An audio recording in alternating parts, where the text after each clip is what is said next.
Florida Militia and Delta Company, and wanted to give you a little history of where I'm coming from or where I've been.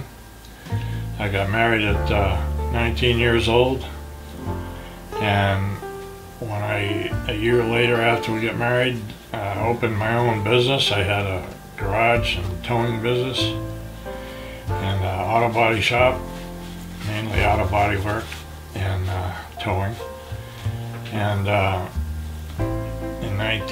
this was in about 1958, and 1960 through 61 I got activated in I joined the Air National Guard first, but I got activated for a year during the Cuban crisis, and after that was in the Guard for a while and continued the auto body shop. And when I was running the auto body shop and the wrecker business, we doing a lot of extractions. I remember one time we were taking a victim out of the car, and one of the firemen that was there helping us was using a crowbar on a door, and he was insisting he was going to get that door open, and he worked on it for about 20 minutes after we even got the victim out of the car. So I told him, I says, one of these days I can help you guys out and teach you how to open a door without going through all that trouble. And I guess they took me up on it, so I ended up teaching a lot of the fire departments around about extractions. Of course, this is before anybody ever heard of fire rescue. So I ended up starting a rescue squad. I was a founder and charter member of it, and we had up to 60 members, and we were teaching first aid, first and advanced first aid, medical self-help, emergency childbirth, underwater rescue and aerial rescue and rigging. And I also belonged to the local fire departments. It was volunteer fire department and police auxiliary. So I always ended up giving some of my time to the public good or whatever, and I guess I've still got some of that kicking around in me. I'm getting up there in years. I can't do all the stuff I used to do, but I figured if I could pitch in and lend a hand, I would. In the record business, we had FM two-way radios, of course, and I swore after 35 years of listening to the radio, I didn't want to listen to the radio again. But with the situation going on, the way the direction the country is going, I was always under the impression with the towing and rescue business that you always be prepared for the worst and hope for the best. So I guess that still sticks with me, and I figured I probably should get a ham radio in case the grid goes down and everything collapses. I'd have a way of communicating. So that's how I got back into the ham radio, and then I decided maybe I should put in some more of my time. Don't have a lot of money, but I do have time, and I figured I could possibly help out with teaching and passing on whatever knowledge I know via either EMT work or radio communications, and it's like the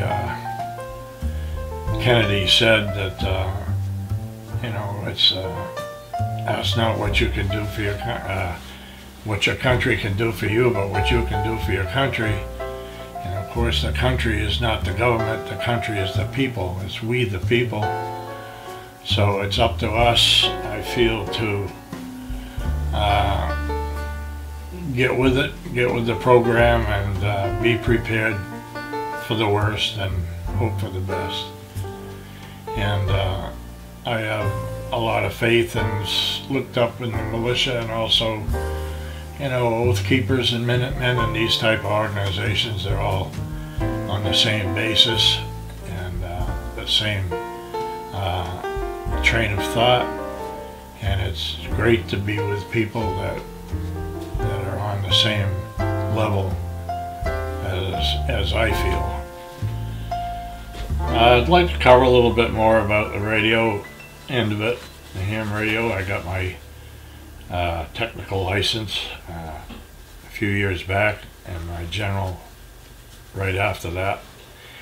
And I joined the local ARES group, which does emergency radio broadcasting for emergency situations, and I was the radio operator for CDOC, which is the central control of the American Red Cross, which did most of the supplying and so forth. And what he did is covered radio communications and practice sessions with the different shelters, which were in the schools and some of the public buildings in Palm Beach County here. And so I got into that, and I also started working with N-Beams and EBEMS, which is a digital format, kind of like faxing, computer to computer, but not over the internet. It's via the ham radio. I feel without communications, everything is dead in the water, whether it be the militia, or whether it be emergency rescue, or whether it be medical help or fire or anything else. A good example of that is during the bombing in Boston, all the radios and everything were shut down due to possible terrorist attack. So the only thing they had going was the ARES group in the local area, which handled all the communications for the bombing area in the Boston Marathon, which is something of interest and a lot of people don't even know about.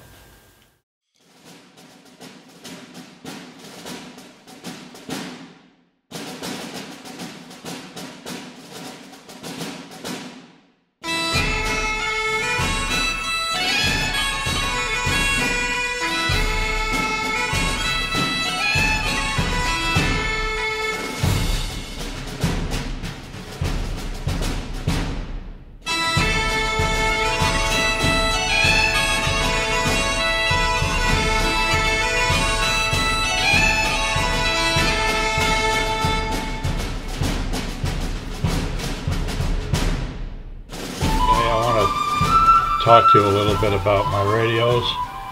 I'll start off with this one here.